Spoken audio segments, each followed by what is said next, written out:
You are now tuned into the 2-Minute Warning, a live stream community conversation pertaining to social and political issues and how we can collectively resolve them.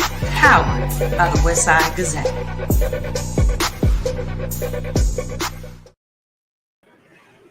Good evening and welcome to the 2-Minute Warning. Pray that everybody's having a great evening, and we're getting ready to have a wonderful show. As a matter of fact, I'm getting a call from our guest trying to log on. So I'm going to ask that I be taken off the screen and saying you go from there. All righty, good. Hello, everybody. Good evening. Sandra Cherfrere. I'm host of Racing the Races, but I'm here today with Bobby on the 2-Minute Warning. And what we're going to talk about is Broward County School Board. We have our special guest, Brenda Fam from the Broward County School Board. She just yesterday she announced that she's resigning her seat, and we're going to have a conversation with her about what her reasonings were for doing that. We know that the Broward County School Board has been running into all types of problems. I've even had several shows about it on my own platform. I've spoken to current and former school board members about that. And so we're going to have this wonderful opportunity to speak with her to talk about it. And then not only are we going to talk about what it is that she saw, we're going to also try to see if there are some things that can be done moving forward. And on top of that, the governor has already found a name and I shouldn't say found a name, has already appointed someone to take her place. Her resignation is going to be effective May 1st, and he already has found someone to take her place. It's a gentleman by the name of Adam Severa, who's an attorney out of Miami-Dade County. When Bobby comes back on, we're going to have a more thorough conversation about that. We're going to give Brenda an opportunity to talk to us and let us know about what her experience was. Because there are a couple other things that has happened and that's happening with the school board that may have led to this decision. We don't know. One of the things we know is that at the last school board meeting, the board members voted to extend the contract of the current superintendent. His last name is Hepburn. Sometimes I want to call him Ferguson, but I think his last name is Hepburn. They did agree to extend his contract until 2030 is my understanding. And they gave him, I think, a $10,000 raise on top of the money that he was already making. And is that sound financial decision from a school board that has lost over 8,000 students in the last few years? And 8,000 students translate into money in dollars, right? So that's part of the maybe some fiscal irresponsibility on the part of the board. So we're going to have that part of the conversation too. Bobby Henry's back, so I'm going to turn his show back over to him. No, stay right there. And I was just speaking to Miss Fram, and she's coming on. We had a mix up in the email exchange, but she'll be on. And I heard you mention some things, and you're absolutely right. There are some ethics and governance problems, some issues that we got to deal with, as well as some financial enrollment challenges. So we got a lot to deal with, and nobody better to talk with than somebody who has nothing to hold them back from speaking. Right. Yeah, school closures in the works. Yes, schools closures, selling buildings. And now it's to the point where people are going to lose their jobs, right? They were voting on raises that they couldn't even afford. And now people are going to lose jobs because if you're down 8,000 students, you have to cut staff, right? You should. But there has been some fiduciary responsibilities that were neglected. So we're gonna talk about that. And they're probably going to try to get some amendment on the ballot to make y'all pay some more taxes so they can get some more money. And that's something. 80 million ain't enough. Okay.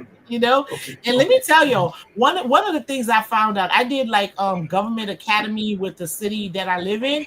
And I found out that a third of the money, like our tax base or whatever, from like real estate taxes, whatever it is, from our city goes to the school board. Like a third of the money goes to the school board. And a lot of cities are like that. And some of the cities, I don't even know if they can really afford that and they have to pay it. Some of them don't really even have schools in their cities, but they're paying money because there's at least one city I could think of in Broward County that doesn't really have a school. The students go to school in a neighboring city. I mean, the city's small and the students go there, but imagine you're sending a third of your money to the public school system and you don't even have a school in a city that's like walking distance for the children that live there. So I think if people start looking into that, they're gonna probably make some more noise about it. Absolutely. Okay, let's do this. I see that our special guest is backstage. I'll do an introduction and then we'll bring her on. All right. Okay.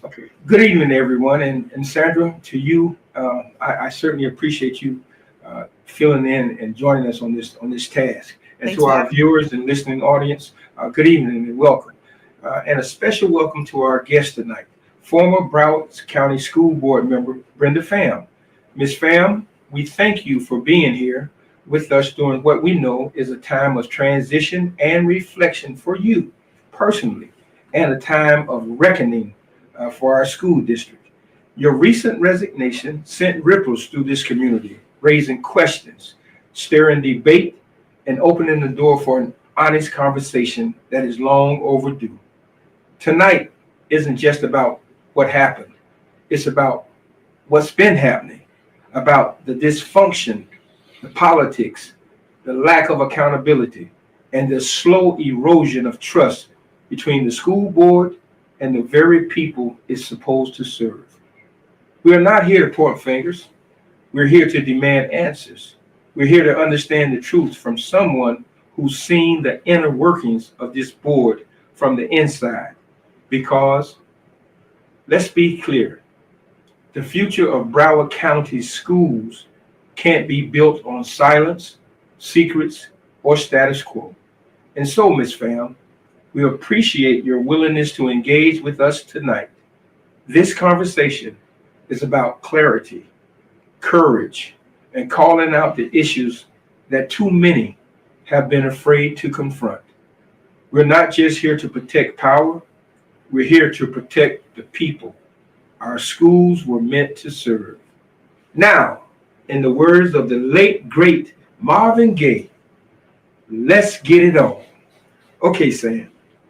All righty. Okay. I like that. I like that. Yes. And Brenda Fam was representing, I believe, District 6 in the school board.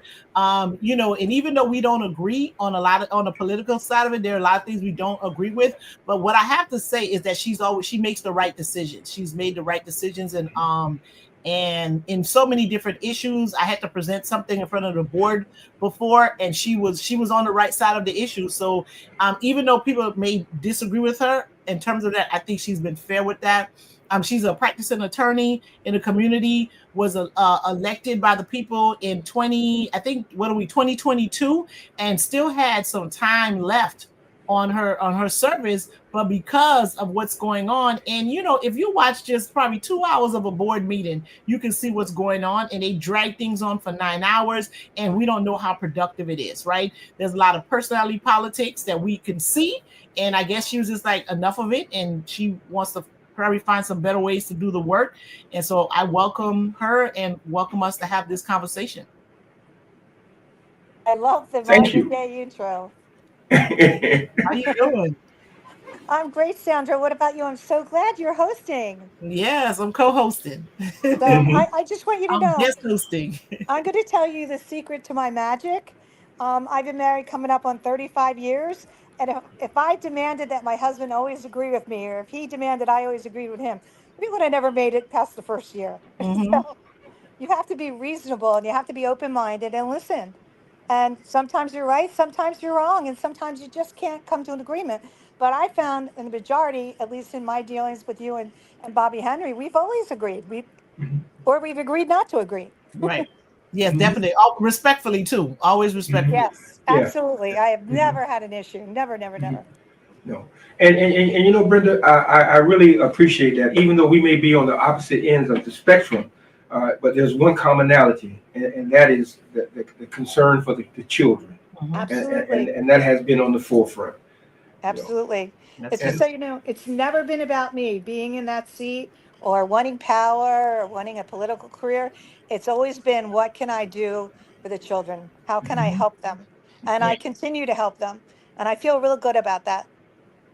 Okay. All right. Well, let's get into this. Go ahead, Sam. You. All right. You go ahead, go first, Okay. Bobby. All right. What prompted your decision to resign from the board? Let's do this at this time. Oh, I think it's been a lot of buildup. I really think it's a very hostile work environment at the school. They refuse to do anything about it. They will not address it, even though they don't want it to be public. They asked me not to put it in writing because they don't want to get some of the media, news media, to get access to it through the Sunshine Law. But at the same time, nothing ever gets addressed. And at times, I've been in fear of getting harmed. I've been assaulted, threatened, and a lot of other ways. And I don't think that's fair that I should have to endure that. Wow. The threats and the assault that must have weighed pretty heavy. Go. Well, it's ironic because all this time I've been making statements to the superintendents, which has been more than one, and I thought they were doing something about it. And then just recently, John Sullivan said, "Well, we wouldn't address that. You have to call the police." And my jaw just really dropped. And I thought, wow, this is the kind of environment I'm in where I have to contact the police to come out and investigate when you're standing 10 feet from me. Hmm. You know, so it's just, it's not healthy. It's toxic. Okay. Okay. All right. Were there internal pressures or conflicts that influenced your resignation? You just mentioned a couple things. Yeah. Sullivan, he's the communication director. Is that correct? Yes. Yes. Okay. I'm afraid for the district. I don't see anyone else taking action to save the district, and I'm afraid something's going to happen. I'm almost certain that we're underwater when it comes to money. That our budget, although it might appear that we're fine, that there's issues with it. I was going back through my notes today, and our goal was to cut $100 million to stay on our feet, and I don't see that we're even close to that. So have you seen any major cuts? I know we've cut some employees, but really we're still running at the same expense level. We haven't, only one school are repurposing, and we haven't closed down any schools, even though we have several that are less than 50% enrollment. And Attorney Sandra, you were talking earlier about a little of the budget issues or some of that cutting stuff. What as Ms. Fam speaks to how much money was that, Brenda? You mentioned that needed to be cut. 100 million, right? That they need to cut 100 million out of the budget. She may be having some sound issues. Can you hear us, Brenda? Sometimes what happens if the phone rings when they're on, it can they have to like go in and out with StreamYard. Mm-hmm. Okay. Yeah. Okay. But when she mentioned that 100 million thing, how could that be possible, Sam?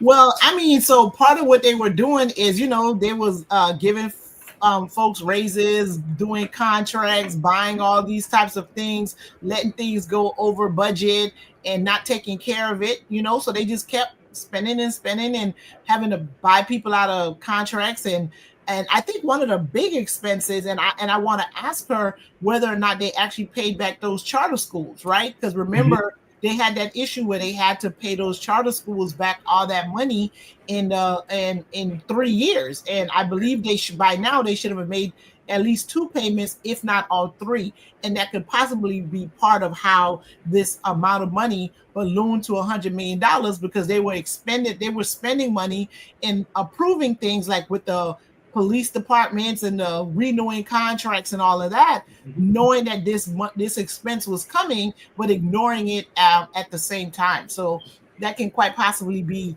how the money that they need is that high, because they had to pay, I think the charter schools upwards of like it's between 80 and 120 million dollars that they had to pay back for a debt that started off less than that. Okay, let's add Brenda back to the screen. Okay, can you hear us, Brenda? Yeah, I got blocked out, so I just re-entered the chat. Okay. Okay. That question you wanted to ask, Sandra, in reference to the payback. Yeah, so I know you said that they have to cut $100 million. Does that have anything to do with the fact that they had to pay that money to the charter schools? And have they paid the money back to the charter schools? Well, they have made one payment, but it's not reflected in our numbers.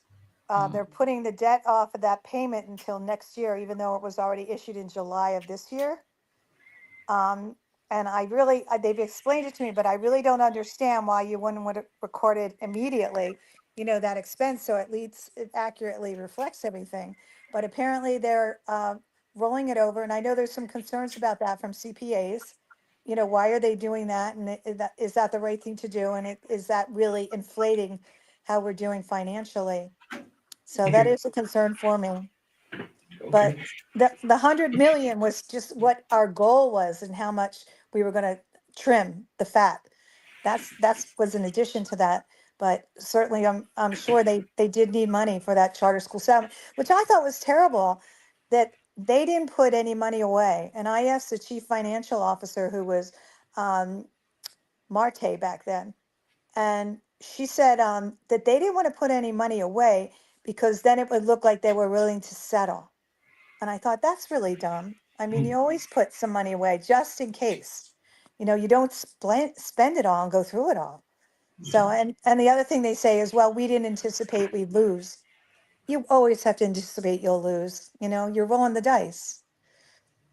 But Mhm. they lost and still didn't put money, right? Because if this part of why the amount ballooned was because they lost, was told to pay, didn't pay for like years on end, and then that's how the number got to where it is. That was my understanding of what Well, happened. what they did was they relied on Dade's ruling. They were looking for Dade County to win and Palm Beach, but they both lost. At that point in time, I would have thrown in the towel as an attorney. I know, Sandra, you're an attorney too, because I'm thinking, first of all, we'd have to win at the trial level and the appellate level and hope we win at the Supreme Court level. I would say I don't want to do that because you have two different counties that have not won. So, anyway, what they did do is nothing. And they tried to run the statute of limitations down, thinking that they weren't going to file. And they came in and filed a few days before the end of the statute of limitations. And there was actually a discussion at one of the board meetings, and Mrs. Leonardi said, well, that's not right, that they're allowed to come in at the last time, at the last minute and claim this. We shouldn't have to pay it. I said, that's what you call good lawyering. Mm-hmm. You know that. Yeah. Okay. Okay. So it's It obvious was a that. great strategy. It was a great strategy on their part. Okay. Okay. So it's obvious that the district has not been transparent and accountable with its financial decisions. Am I correct in making that statement? Well, we had a lot of meetings that were confidential, well, I can't talk about. And then there were some brief discussions publicly, but in my opinion, we should always be as transparent as we had. And this shouldn't have really snuck up on us. We should have been, the public should have at least been kept in the loop because a lot of interest accrued, a lot. You're talking several years. Okay. Okay, so one of the things you mentioned when you were doing your intro was about this whole idea of them having to close schools that are below 50%. How do you think they should really make that decision on what schools to close? Because I live in an area that has 4 elementary schools, and I know at least 2 of them are seriously under enrolled, and the names of those schools don't show up on any list. Wow. I'm out west in Miramar. I believe it's being, and this is just an opinion, I think it's politically driven. And the reason I'm saying there, because they had a school that was listed on there that was not under enrolled, but it was over by the beach. And a lot of real estate developers want that land for development. And they were listed as one of like the top 5 or 6 schools to be closed. But I think my main concern is how can we go from, Dr. Licata was 64 schools, something like that. And then we went back to 0 schools. And then we went back to 40 something schools. And then we come back to none. Again, it's just the ambivalence, make a decision. I can't control the vote because I'm not in the majority, but just make a decision and stick to it. I think we look like fools just bouncing like a tennis ball. Okay, so the repurposing of schools is it sustainable in the long term for what they're talking about doing? Well, they're looking at they're estimating an 8,500 decrease in enrollment this year for the fall. So I don't see how it's feasible. You know, someone's going to have to explain to me how it's feasible. And the enrollment keeps going down. And you know, it has a lot to do with what's being taught. That's all I have to say. I know so many parents, because I come from, like you said, the other side of the road. They're pulling their kids. They're pulling their kids. They're not going to try to make amends. They're not going to apologize. They're going to find someplace that they like better, where the actual staff and educators care about what they think and what they want their children to learn. You know, they don't want to be involved in this anymore. It's not worth fighting for. They're going to go find where somebody wants to give that to them. Okay, all right. Let's turn to one of our viewers who asked the question, and this is May Smith. Okay. Okay, May asked the question. She says, "High school member Fam, why did you vote to close or repurpose Broward State Elementary after hearing from so many residents and elected officials speaking against at the January 22nd meeting?" I don't remember the specifics. Okay. I really don't. I would love to answer that. What was the vote? Because sometimes if the vote is so close, you know what I mean? If it's almost unanimous, I just say, because I can't make a difference. So I just throw my hand up out of frustration. Okay. All right. Now you said something about the school on the beach, or that was beach property. Yeah. It's kind of strange that It's a few blocks in from the beach. Yeah, and there's another school in our area, Norfolk, that sits on the river. But now your replacement has some background in real estate. Mm-hmm. Yeah, business litigation, real estate, all those types of things. You know, I can't say anything with certainty. I can only tell you that that's the perception that a lot of people have, that it's all about, you know, the value of the property, and I guess who the contractors are, you know, who's trying to bid, the real estate companies or businesses that want it. And so, Okay. but it does make sense, doesn't it? How does that happen where you have two schools so under enrolled and they're not selected, and someone that isn't under enrolled at all? Land. This is another attorney with business litigation experience or commercial real estate experience and that type of thing. But I did read a little bit about the person that was appointed, and he did do like children clinic when he was in law school. He does have a program that, you know, to help students read and, you know, all these different types of stuff. He's done something with the juvenile justice system. So at least he's not completely disconnected with, you know, children and their needs and literacy and, you know, dealing with children in underserved communities. So he may be an asset to the board. You know, we don't know. We're gonna have to see. I just thought it was interesting taking somebody out of Miami that's really more involved in Miami-Dade County than, you know, bringing somebody in from Broward, because I think there were a lot of options here. You know, He graduated from Broward. Okay. Oh, did he? I missed that one. Yeah. Okay, I missed that one. Another one of our viewers, Miss Mary Cleary, former school board employee. Who is he? Who is this guy? Adam Cavera? Am I saying his name correctly? Yeah. Yes. No, Severa. I think that's it. Severa. Yes. Okay. A soft C. Well, I can only tell you that I don't know who threw their names into the pool. I don't know the process, you know, of how you go about it, because they don't really include you other than just, you know, they know that you're going to resign, and then they start going through their vetting process. So, well, I want to thank Governor DeSantis for making that appointment, because I was about to throw my name in. Save me the trouble. Right, Yeah. right. I'll Okay. tell you what I really think is a strong point. Well, several things. One, he has 3 children. One is a special needs. So I think Mm, that's great because he Yeah. gets things. Um, mm-hmm, he's mm-hmm. been actively involved with children and volunteering, Hmm. and also he was doing legal work for the school board, so he knows how it's run. I don't think the adjustment period is going to be very long at all. Okay. So he's involved in all the contractual ends, and that's what he's going to bring to the table. But you don't have anybody there like that. And I Mm-hmm. think you have a new center eye, an all-seeing eye, and I love that. All right. Well, since we're on this topic, what advice would you give your successor in navigating controversial policy? Well, I my advice that I always follow myself is I like to listen and learn the first, for a period of time until you know who the players are and the game that they're playing. And that would be my strongest bet. Sit back, take it all in, and evaluate the situation. And after you assess it, then jump into the flame. Okay. Mm. All right. I see we got some more comments coming from our viewers. And again, May Smith. May is asking the question, and why questions are so.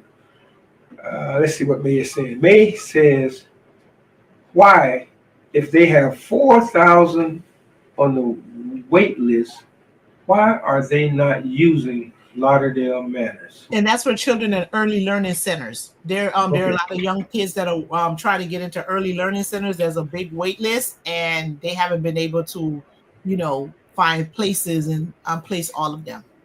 That makes no sense to me.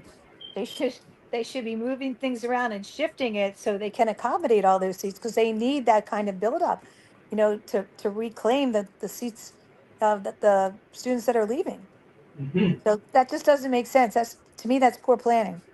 Yeah, because she said that Lauderdale Manors, they can use that as an early learning center. Mainly the teacher staff children are there, and that's a place that they can actually, start accepting some of those children off the wait list and put them in Mm. those facilities, or just even some of the schools that have low enrollment in the communities where the wait list exists, that they can just create the space and and have those children go into the schools there. It makes perfect sense to me. But the one thing I have to just make the point that my district, I'm getting a lot of questions about schools that are outside of my district. So when I get involved in that, what I do is I research and look into what's going on. But I listen to the person that's representing that district to get their input to see what's going on behind the scenes. Because I'm sorry, my dog's barking. That's okay. That's okay. Hmm. But anyway, just so I'm not as familiar. It's my district. I'm much more familiar. That's all. Okay. Now that we're halfway through the show, let's do this. If we can put that Peter Pan image up, okay? Okay. Now this is here for a reason. All right, just take a look at it, all of you viewers and everybody. Just look at it because I'm gonna come back and ask you something, and then see how well you have learned and adjusted in the program. Okay, Peter Pan, the hit Broadway musical. Anybody interested? Keep that thought there. Now let's get back. All right. Okay, Brenda, I want to ask you a question. How would you describe the internal power dynamics on the board, and was there a clear political block or dominant voice? Zeman is a dominant force. I mean, my God, he got his secretary elected to be on the school board within, gosh, a year of her applying to be his assistant. So um, I'd have to say that that's the biggest standout I can say. Mhm. Mhm. Okay, I see we got our Mr. Busby backstage. Oh, you're gonna bring him out? Oh yeah. Okay. Hmm. Oh, all right, so we're gonna let him come. Oh wow! Wait a How's minute. it going? What kind of introduction was that? Like, You don't need much. You the buzz. it's like, oh wow, he's for the Attorney Fam. Thank you so much Mhm. for joining us and accepting the invitation to speak about a very important issue. Uh, Standing up against the grain is always it's never easy. And saying all of that, Bobby and I have talked. I've lived in two cities where I've seen the school boards go through upheaval, both of which ended up in the state coming in to really look over matters until the city could get things resolved. And in both cases, regardless to who you ask, there will be some who will say that it was a good thing. Others who will point to all of the things that the community has lost in this. And so, for me, it really looks as though it's adults bickering when the children who are the ones who are the true victim and the ones who never have a voice in where the board is going or even how their education is even presented. And so, saying all of that, I appreciate your stance, but what do you think will be the one thing that is lost in this?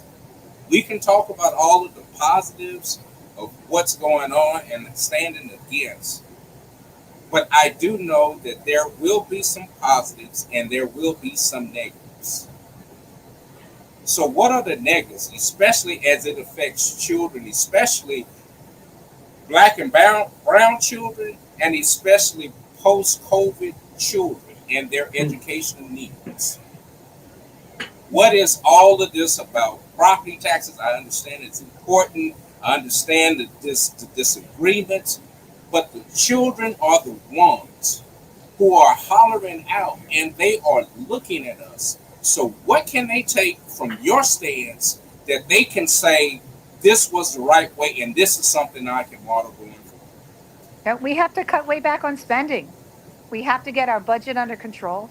I mean, when we gave our teachers raises last year, or it was, it was for last year, we were advised not to use COVID funds because they're non-recurring funds, which means we would be using funds to pay a reoccurring expense, but we only have enough funds. They're limited to pay 1 or 2 or 3, months of that. So anyway, the board was, I'm sorry, she's hungry. Don't worry about the dog. It's okay. The board was admonished not to do that. They were warned, and the majority of them voted to do it. And I wasn't for that. And all the teachers said, "Oh, you don't want to give teachers raises." I said, "No, I want to know where that money's coming from. I want to know that we have it. I wouldn't buy a house not knowing how I'm going to pay the mortgage, how I'm going to make the next payment." And this is not how we should be doing things. We should be running this like a business, not like an emotional knitting group, for God's sakes. Now, there's so much emotion in these decisions. Can I please interject just 1 second? Sure. I understand the business side of this. But we have a sitting case of a graduating high school student suing her school district because she graduated not learning how to read nor write. And that has nothing to do with Democrats. It has nothing to do with Republicans. It has something to do with us as adults being able to put forth a system of education for our children. Education is important. Black, white, brown, we have to understand how we are going to work in this complex world. And that starts at education. I grew up in a school where bullying existed. Now we've expanded bullying to be something. Bullying helps build something, despite that. Bullying helps us deal with the world that's really going to show us some real true bullying and predatory natures. Yeah, it's true. So let us learn how to educate. We're talking about schools and education, but we're not talking anything about education. I had teachers tell me that the pressure is put on them by superiors to change books, that they have had to show students as being there, which they couldn't even identify what they look like because they haven't been there, that they have to show that they've attended and move them up with the grade. I've had other teachers tell me they've had to change grades and just attendance rolls of students, that everyone's passing, everyone's going through. We're not going to be holding people back. If you look at the graduation rates, they're 99% some of the schools. And now you make me question, is that really true? You know, I also had a father come up to me and said, he went on and yelled at me. I was in a Walmart because his daughter can't read and graduated. And I was just. So how do we explain that to children? I understand the political speak. I truly do. There's no I excuse can for it. thread this needle left and right and do a double knot. Explain this to your children. You can't explain it because there's no excuse for it. That's it. Then that's our fault. If we can't explain, that's our fault. We are the parents. We have to be able to explain it even when it's difficult. We are failing them. That's it. That's the explanation. We have failed them. So then does the board advocate because the board is failing? Where do we begin to fix this breach? So, Perry, so before Brenda asks that question, I think I need to ask her something else, right? So you've been with the board. I mean, you were elected in 2022. You've been on the board at least 3 years now, and you've seen some board members come and go, right? But some of them have been there the entire time you were there too. Do you, and I don't know if you can talk about your colleagues, so if you can't, just tell me no. Do you think that the board members that are there because they're interested in doing the business of the students that are in Broward County Public Schools? Because that's what I think we need to know first, right? And if you think they're there to do the business of kids in Broward County Public Schools, then we can ask about, okay, what can be done in order for the students to not graduate and can't read? I think that they believe that. The majority of them believe that. And I think there's some that also say that, but really what they're interested in is climbing the ladder politically. Mm-hmm. That's my candid answer. So they either believe it, they're saying it, they're trying to climb the ladder, but you're not convinced that that's what those colleagues were actually there for. I think some of them, it doesn't mean they're effective. I think they believe that they're, trying to help or do stuff, but doesn't mean they're necessarily effective. And then I think there's others that really their hidden motivation is a political career.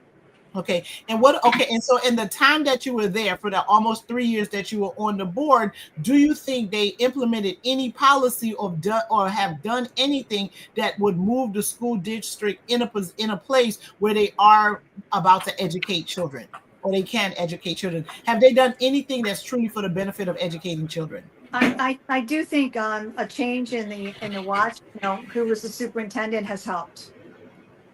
So I don't want to name names, but I think it really has helped us along. I think when I started, things were not good at all. There's so many things were being buried that we had to bail out from. So that's what I would say. That's the biggest thing that's helped us, is a change in the superintendent, and even having different superintendents. So we're getting different ideas and watching what works as opposed to what doesn't work, as opposed to not doing the work. So for the people who didn't watch the board meeting or who don't know, did you vote to extend the contract of the current superintendent? I did. And why did you make that decision? Why did you think that was necessary, since he was still under an active contract? I was in there, and I had intended not to vote for that. But everyone went on and on. Everybody from the audience and all the other board members went on and on how wonderful he is. And I like him as a person, but I just think as a business decision, I wanted to see at least another year for him to finish his contract. But someone kind of threw out there, we don't want to lose him. So I was thinking, was that their code word for he's looking around, or someone's trying to poach him? So that was the only reason I changed it. But I think leaving it as it was, if he's not looking to change, would have been fine. And I would have preferred that. Okay, so the way it's being reported, and I don't know if this is true, but this is what I read in the streets, in the things that I can read without having to pay to read them. It said that when you were actually in a meeting with the superintendent, and then you kind of walked out and resigned. So is there some accuracy to, like, there was a conversation with the superintendent before you made that decision to resign? No, Or not at all. conversation about that? No, not at all. I was upstairs. I was going to come to the meeting, and then I got delayed. And then I found out that someone else had found out that I was going to resign. So I went upstairs to write my resignation letter, and my assistant and I were doing that. So that's why I came down when I did, and they were on a break. And they said there was a lot of reporters and everything, so it was better to walk in before other, because we would have never gotten out there. You know what I mean? It would have been the whole day where they wanted to question me and them, and would have disrupted the whole meeting for them. So I complied. Okay, I want to back up to a comment by another one of our viewers, and that's Miss McCleary again. And she asked the question, or she makes a statement. Elected officials taking their seats and then resigning is a big disappointment. The board needs some fighters, not talk and quitters. So where do you stand? How do you fit in between what she's saying, Brenda? Yeah. Go ahead. Okay, if Mhm. you don't have any opposition to being shoulder chucked, or someone to grab you and try to pull you across the table by your hand, or someone chasing you to your car and screaming at you where you're scared to death, where you have to have the police go with you on more than one occasion, then I want you to step up and volunteer for this job, because that's not what I signed up for. Not to get beat up, not to get threatened, not to be called a proud boy when I'm not to say that my workers' comp injury, which happened at the Casey Wright building because the defective refrigerator, they never repaired it, and the door fell on top of me off the refrigerator, dislocating my hip and damaging my pelvis, saying that my injury was faked because I was out months. I wasn't allowed to walk. I started walking again on a walker, and then went up to a cane until I was finally, better able just to climb those 4 or 5 steps in there. I actually went through step therapy, to get my ability to maneuver. So, if that's what you think, it's that easy. You don't think if you're not getting threatened and you get a pass, then you're not out there fighting, because I was fighting, and that's why I was threatened. And it came over and over again. Yeah, without a doubt, the political discourse has gone well beyond the boundaries. But Attorney Fam, the last time we had a school board member to vacate a seat, Governor DeSantis appointed a member. In fact, I think he may have been 2, if I'm not mistaken. One of those was Tori Austin. Now, despite which you talk to in terms of Tori's effectiveness, I will say publicly that I thought he could very well. The governor's motivation behind appointing him, who knows? But we have Governor DeSantis now, who's a lame duck governor, who is in many ways very petty. I'm sorry, what was the last word? In many ways, what? How is petty? He is a petty man. And so how can the citizens of Broward feel confident, because he's appointing your replacement, that he will appoint someone responsible? Well, I'm a big Tori Austin fan. I thought he was the most professional board member that I've seen in a long time. So I'm sure I hope you agree. The way he handled things, he was very efficient. He was never rude to anybody. The meetings were conducted timely and orderly, and no one felt intimidated, and no one was threatened. So it went downhill after that. He was removed from being the chair. He wasn't reappointed to the chair. And I'm not going to say anything bad about Governor DeSantis' selection, because I thought he was fabulous.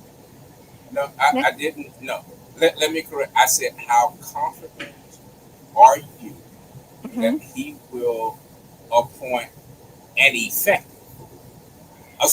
We're going to take the premise that you are an effective. He already appointed someone. Yes. He appointed an attorney out of Miami-Dade County named Adam Silvera that has some has done work with children advocacy, has a child on the spectrum, worked in children clinics when he was a student at FIU Law. He has a nonprofit that helps with literacy, and he does some work with JJC. So he's already appointed someone that has enough children related stuff on his resume, but he also has business litigation experience and some commercial stuff to balance it out, I guess. I feel very confident because you know why? This board was confident because his law firm does legal work for the school board. So he's coming in very prepared, more than the average Joe, for sure. Okay, then how can the district move past this entrenched political infighting and return focus to the students to be educated? I don't know that they can. I don't know they can because they don't want to accept others. It's kind of like the Mean Girls Club. That's what I've heard them call around the office, the Mean Girls Club. But I've actually had somebody say to me, when we want your opinion, we'll tell you what it is. How can a board member? How can you function like that? It's terrible. I have another board member who hasn't spoken to me at least in 2 years. Won't even sit next to me. I mean, they're very, very petty, these people. They're just, they're driven by their emotion. That's the only thing I can say. When Licata gave his notice, 3 women were crying. I was actually saying, get yourself together. This is not personal. This is business. We cannot make emotional decisions because it involves other people. We have to be objective. We have to make the best decision, whether you agree with it sometimes or not. Just like voting for the extension of Hepburn's contract. Did I want that? No. Did I end up agreeing to it? Yes. Why? Because everyone else was so confident that they wanted him. That's why I was swayed by opinion. I listened to the people and the constituents sitting there in the school board meetings. I listened to them. Many people just shut them down. They walked to the bathroom. If we continue to do the same thing, expecting something different, then we are truly exhibiting behaviors of incompetent and some insanity. Do you support structural reforms such as term limits, ethics oversight, or transparency measures to reduce political influence on the board? Absolutely. And I'll tell you some things now. One of the things that we have had in the past in our superintendent's contract was a non-derogatory clause, which means, as Sandra could tell you, that you cannot say something bad about someone, even when it's true. It's like a gag order. And I actually asked the general counsel, why is that in there? Why is that clause in there? And she said to me, well, some of the board members wanted it in there. And I said, why would you agree to that? Why would you? It was a fan club. I know exactly when that happened, and that was because it was a fan club, and they did not want them to talk about the person that was doing a terrible job, and that's all that was. That was a fan club move. So I said, why would you agree to that? And I'll quote me, and I'll go to my dying day telling you. She said, because some of the board members have secrets, and they don't want them to come out. And I said, that's all the more reason why we should not have that in there. These people and I deserve to know what those secrets are. I'm kept in the dark a lot, but I'm telling you. So now Zeman, I was going to make a motion to pull out the provision for the derogatory statements that Zeman did. But I think pretty sure I was the first one to second it because I was all on board with that. This is ridiculous. We're grown adults. If you do something, especially as a public official, why do you get special hidden privileges? Come on. Yeah, but the people who folks really should have been talking about, you still can't talk about them because their contracts had defamatory clauses in there. Hopefully Hepburn doesn't do anything that people need to go and say things about him in these streets. But the folks who should have been talked about had those provisions in their contract, and people still can't talk about them. Well, right? I think that's a travesty. Now, but I think that's a travesty if that's in any contract. That's what I think. Yeah. I just think you deserve better. I can tell you another example. Just last week, I made a motion to have the superintendent work with me on what I have been doing. I've been calling my mayors and asking them to speak to their chief of police because I had 2 incidents of pedophilia in 1 week with students. And I think this is crazy. This is happening way too much. And I said, what I wanted to do is have some kind of town hall with the chief of police where we talk and they guide us. You know, what are we doing wrong? Where can we improve? Can you help us improve? We need to fix this problem because there's no excuse for us allowing these pedophiles to get in our schools. And the one man had a background in it down from Dade County. And I don't know how they missed it. But anyway, No, let me ask a quick question about that. Is that folks that are coming in through the recruitment service, like the Kelly services, bringing in the substitutes, or is this someone that's directly hired through the school board to work in the classroom? Because that could be a difference. And I'm not saying one's better than the other, but if you're having a bunch of contract folks that's working for $15 an hour, I don't know what kind of high quality teacher you're going to get if they're paying them $15 an hour to manage a classroom all day. But the point being is that we have to protect our students no matter where they're coming from, you know? And I suggested, I said, we do this town hall and we order the superintendent to put this together. I couldn't get it seconded. That just shows me they don't care about shutting it down. They said, we already vet, but it's not working. And there's room for improvement.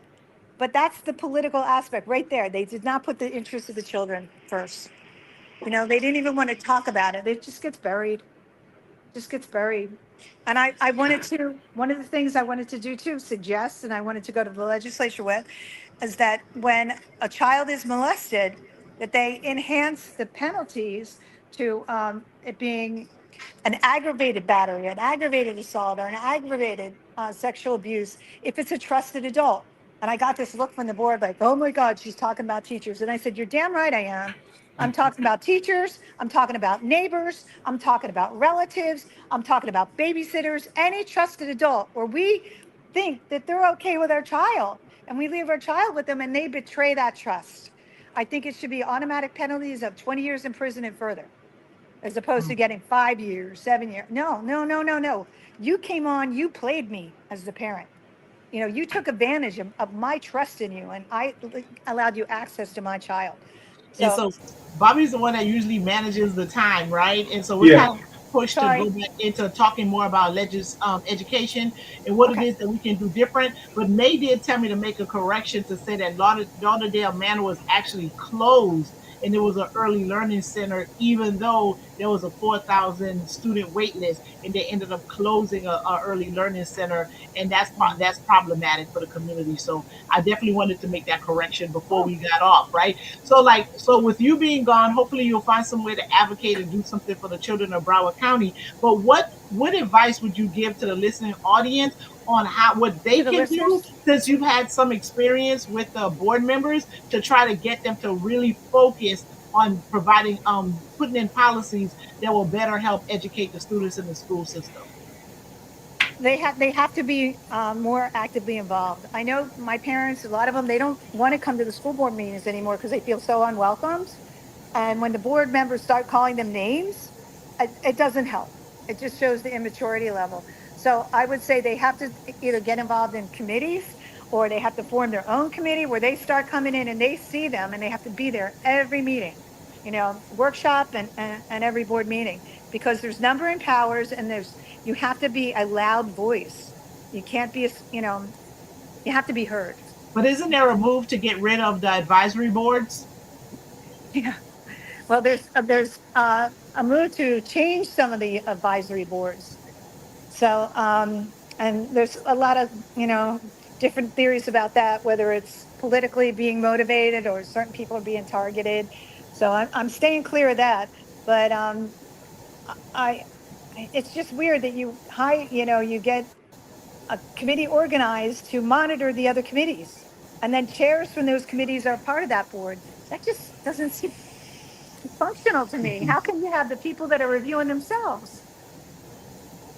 So, well, that's where the in terms of governance and oversight, how do you feel about the Inspector General new oversight of the district? Was it needed?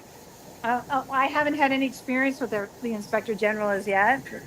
So I'm just hoping that we see some changes, because I do not agree that the school district should be monitoring themselves. I don't even like that we have a school police department, because they're monitoring the people they work with, their friends, the teachers, and they have a relationship.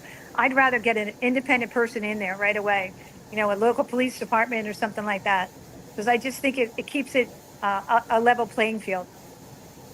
There seems to be a lot of comments towards Broward State, and this conversation could dominate this program. So I don't want the viewers to think that we're overlooking your concerns. That is a major concern, so much so that one of the viewers stated that maybe they should get rid of our school board member from District 5. So there is a lot going on with Broward State, and I commend you all over at Broward State. Maybe we should do a show geared towards your concerns and not negating or dismissing any of your concerns. So Brenda, let me ask you, with that being said, and at the stage in which the whole Broward Estates conversation is there anything that the public can do at this point to change the hearts and minds of the board members and allow that school to stay open? I think that, again, they would have to get their voices and start sending emails. Emails are very effective if you can get them, sending them every day, and a lot of emails several times a day, because they get upset that they're being distracted from doing what they normally would like to do, the board members. And also, they could demand a town hall that you have to fill the room, to talk to them. So that's what I see. The people that really get in there and they fight for their schools, that they've backed off from, closing them. Well, I think they had a town hall, because I think I remember going to one, and they had one, and they pretty much was saying, like, y'all just get with the program. This is a done deal. Let us know what resource we can add to the place, because it's out of there. And they can check me in the comments, but I do believe that there was a town hall about that, where the superintendent, I know Debbie Hickson and maybe somebody else was there, and they pretty much was like, we're going to change this into something else and let us know what else we can add to the place. Mm-hmm. I don't want to, okay, I didn't want to take a shameless plug here, but I'm going to speak for every Black-owned media company that there is. When they put out announcements for these town halls or community meetings, where are they putting it out to? Do they really want people to come out? Why aren't they using? And Brenda, why is it that the school board doesn't push for community media to be used to put the information out? I know they made a decision last year to cut out using the Sun Sentinel to save costs. So they're not advertising these things in the Sun, or they're just selective in what they're advertising, I should say. But they should be sending out emails to everybody, and they should. Black folk don't have a lot of email. There is a digital divide, in terms of if they want to have food or to have internet, to do this or do that. So there is a total disconnect, and I didn't want to jump on that, Brenda. Well, then what I would do is, if they have phones, then they should have text numbers. Mm-hmm. They can create text where they can text people. I'm more responsive to my texts than my emails. Yeah, but, you know how many robocalls we get, but nevertheless, we're at the top of the hour, and so we're gonna go around and keep this brief, because I got a closing comment. Sandra, we'll start with you. I say take Brenda's advice and send emails, at least for the younger folks or the people who do have access to it. Send emails to all those board members and then show up. And I know that everyone can't show up to every meeting, or even if you do show up, the meetings are going to be 8-9 hours long. You can't be there the whole time, but organize a group of folks that's going to be there for each part. If someone's going to be there for a couple hours, set up a schedule and fill the room and let your voice be heard, and pressure them to reverse this decision. So start sending out the emails like tonight, tomorrow, right away, and then organize a group that's going to sit through the board meeting the whole time. Okay, Mr. Busby. Well, I I really, after this conversation tonight, I really feel like that old Native American Indian on the commercial back in the 1970s when they talked about pollution, and he ended the commercial with a crime. I really feel like that, really about not just Broward, but many of our school boards and many of those who say that they are there to ensure education for our children. I don't question your words. I question your actions, because our actions have not lived up to what we've been telling people. And we playing these games with adults, but our kids are looking at us. Oh, I know. We got kids in black communities right now where the suicide and homicide rate is out the roof. And it's no better over there in Weston or the I've lost track of South Florida boundaries. But but it's no different in Plantation or Sunrise for young white kids, young Hispanic and Cuban kids. And No, I hear you. we're sitting here playing games, Miss Fam. All of them. Seaman, whoever. If our kids are not paramount to your purpose for being there, then you need to get out. You're not serving our kids. That's why you have to take advantage Friendship aside. I know some of these members. I know your person. Friendship aside, if you're not helping the least of us, and we want to talk about our Christian values, if we're not helping the least of us, then what purpose are we for being there? I appreciate you for stepping aside, but we need better. Oh, absolutely. Absolutely. And I just wanted to tell you that's why school choice is so important. If you're not happy with what's going on in the school, you can now choose a better place. Find something that's perfect for your student, for your child. But that I actually, someone from the audience asked the board if I could be removed from the board because I do free legal work for minorities, helping them get scholarships for kids that are bullied and suicidal. And I went right back, even though we were not supposed to address them. I said, you will never tell me who I can and cannot help. You will never. And you put your political hat away because this is about the kids. But that's what we have to do. We have to fight for them and get them in the right place where they're happy. And it doesn't matter. It shouldn't matter where they are. We should just be overwhelmed because of the fact that they are going to survive and they're going to be strong, talented adults. But to lose someone to suicide, that's crazy. I don't care. And I've said that before. When I got elected, I'm not representing the government. I'm representing the people, the voices. So to me, the money is not a big thing. If you deserve it, they'll be there. They will come. But if you blow it, then you don't deserve them. Okay, here we go. Ooh. Before I give my closing remarks, Sorry. that's okay. That's okay, Brenda. You did you want to use that for your closing remark, or you want to come back and say something? I'm fine. That's fine. I actually, believe it or not, I don't like the limelight. Yes, that's true. But anyway, I just wanted to thank everybody for having me. I really do appreciate that. And I want the best for the district. And right now, I don't see that happening.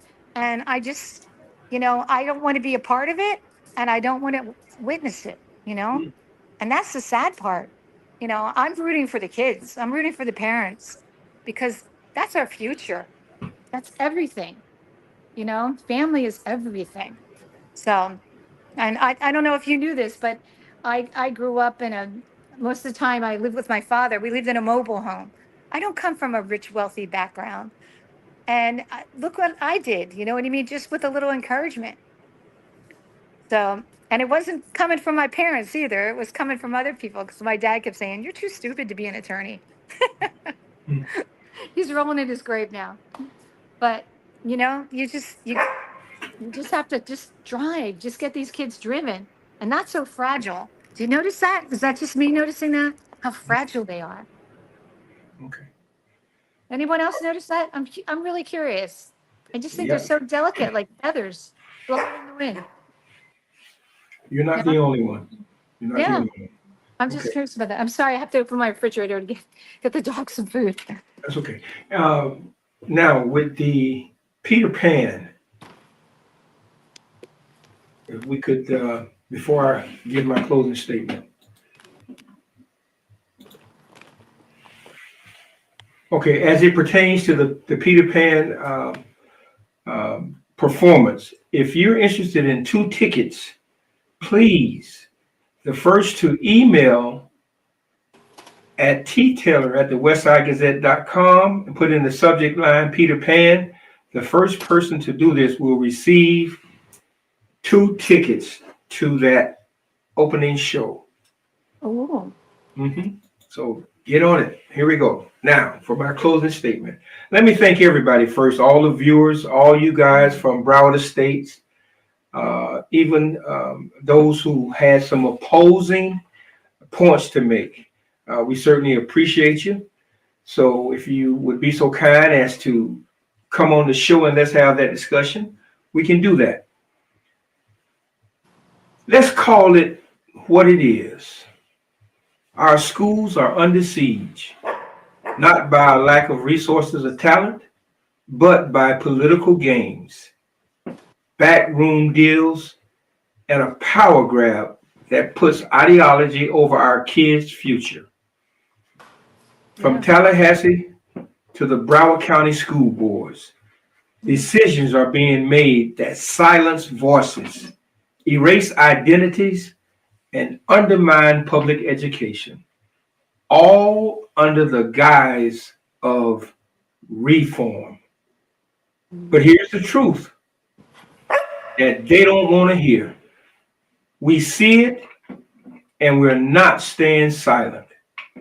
Our classrooms should be places of empowerment, not control. Our students deserve facts, not filtered narratives, and our communities deserve a say, not just in who represents us, but in how they lead. And let me be absolutely clear. Just because Governor Ron DeSantis appointed you doesn't mean you carry his bad water. Standing up to the people who gave you power doesn't make you disloyal. It makes you courageous. We need leaders, not loyalists. And we just cannot vote. We can't vote along party lines anymore.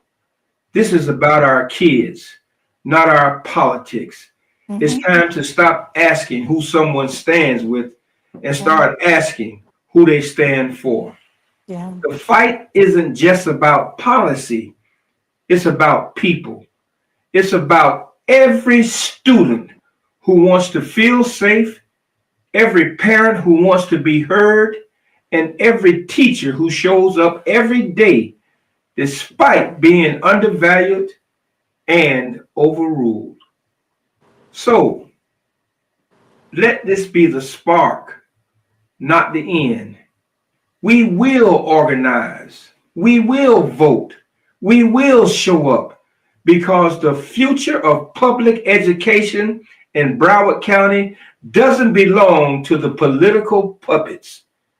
It belongs to us. Yes.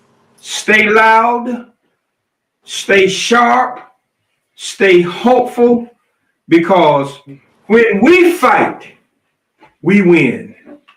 God bless you all, and thank you, and have a great evening.